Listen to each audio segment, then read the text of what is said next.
Ever wondered if that catchy tune you whipped up with Suno AI can actually make its YouTube debut without landing you in hot water?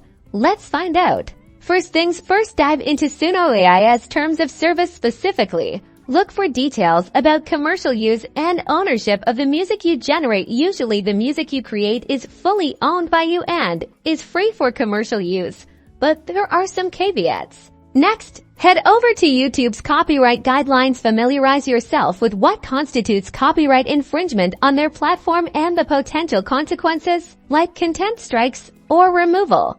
Understand that while Suno grants you rights, the AI was trained on copyrighted material. This means your song could inadvertently resemble existing tracks, triggering copyright claims from YouTube's Content ID system.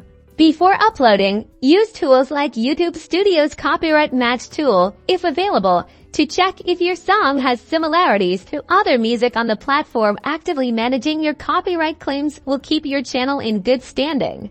If you're unsure or if your song borrows heavily from a specific genre or style, consider contacting copyright experts or legal professionals to assess potential risks. This step is crucial to prevent legal trouble. When uploading, clearly state that the music was created with AI. Even consider adding a disclaimer mentioning potential copyright concerns. This transparency can help demonstrate good faith. So, can you upload Suno AI songs to YouTube?